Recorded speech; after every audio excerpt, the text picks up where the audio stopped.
Observe esta gravura.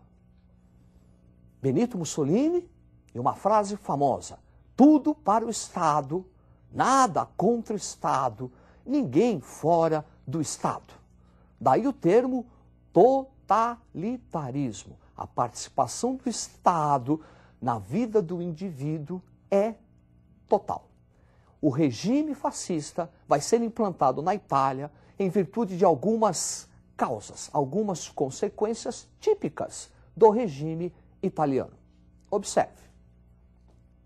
Fascismo italiano, caracterizado pela crise socioeconômica, por qual passava a Itália após a Primeira Guerra Mundial. Inflação, desvalorização monetária, desemprego, carestia. Tudo isso contribui para o avanço das ideias da esquerda, avanço do socialismo. Para conter esse avanço, os camisas negras, os fascistas italianos, no dia 28 de outubro de 1922, realizam a marcha sobre Roma em um golpe de Estado.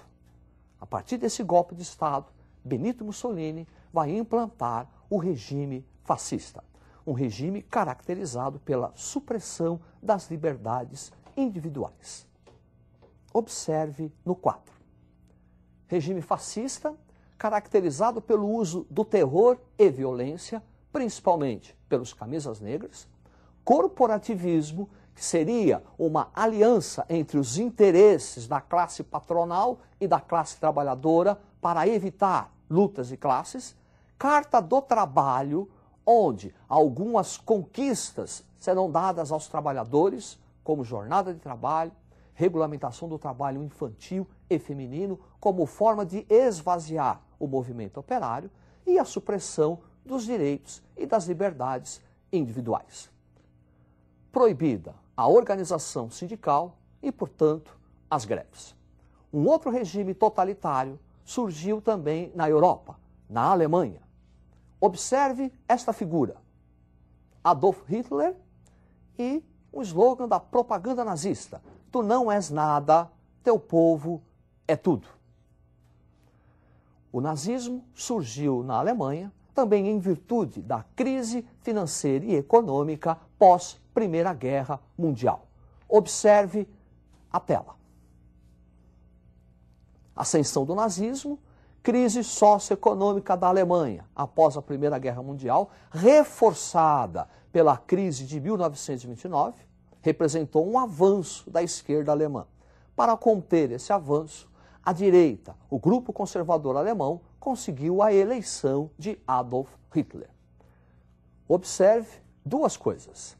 A primeira, o fascismo não tem nenhuma relação direta com a crise mundial de 1929.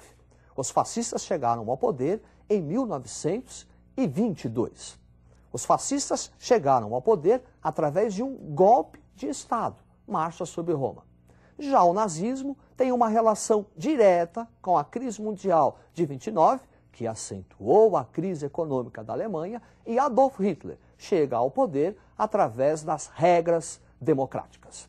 Nazismo e fascismo apresentam muitas semelhanças, como o militarismo ou nacionalismo. No entanto, existe uma diferença essencial. Observe o quadro. O regime nazista e a superioridade da raça ariana. Ideia que afirmava que os arianos são superiores, acentuando assim o preconceito racial. Início de uma perseguição sistemática a judeus, ciganos, negros, homossexuais, a qualquer um que degenerasse a raça ariana. Dessa ideia desenvolveu-se a doutrina do espaço vital, que consistia numa expansão territorial, na ocupação do espaço geográfico para o desenvolvimento dessa raça ariana.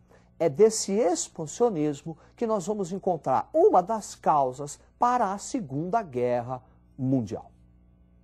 Vamos observar os mecanismos de sustentação da ditadura nazista.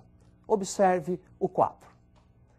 Então, ditadura nazista, sustentada pelo Partido Nazista, pela SS, que é o braço armado do Partido Nazista, a Gestapo, uma polícia especial, polícia do Estado, e o Ministério da Propaganda, dirigida por Goebbels. Assim, nazismo e fascismo vão, de alguma forma, contribuir para a recuperação da economia italiana e alemã, principalmente com o desenvolvimento da indústria bélica. Ainda na Europa, vai surgir um outro regime totalitário de direita, na Espanha. Observe o quadro. Guerra Civil Espanhola começou em 1936 e acabou em 1939. Dois grupos. De um lado, a Frente Popular, um grupo de esquerda, socialistas, comunistas, anarquistas contra o avanço do fascismo e que receberá apoio da União Soviética. Do outro lado, Falange, grupo conservador, apoiado pela burguesia, pelo exército e pela igreja. Esse grupo, na Guerra Civil, receberá apoio da Itália e Alemanha. No final da Guerra Civil, vitória da Falange e ascensão de Francisco Franco, generalíssimo Franco, inaugurando assim a ditadura franquista, que em alguns aspectos se diferencia dos regimes nazi-fascistas. Observe.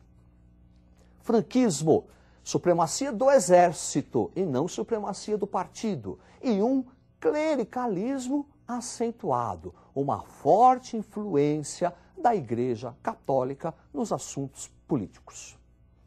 Também ainda na Europa, nós vamos ter a ditadura de Salazar. Antônio de Oliveira Salazar, que assume o poder em Portugal em 1928, e essa ditadura vai se estender até 1974, abril de 74, com a Revolução dos Cravos. Vimos, portanto, até agora os regimes totalitários de direita, mas também poderemos falar dos regimes totalitários de esquerda, o comunismo. Observe a tela. Stalinismo, 1924, ascensão de Stalin ao poder com a morte de Lenin, até 1953, caracterizado pela edição dos planos quinquenais, que é a planificação da economia, projetos econômicos planejados pelo Estado por 5 anos. No stalinismo, forte domínio do Partido Comunista, monopartidarismo, burocracia, prática dos expurgos e perseguições aos opositores do regime, prática da censura e prática do terror. O stalinismo representa uma reviravolta no humanismo marxista, aquelas ideias antes defendidas por Lenin, todo poder aos sovietes. O Stalin subverteu todo poder ao Partido Comunista.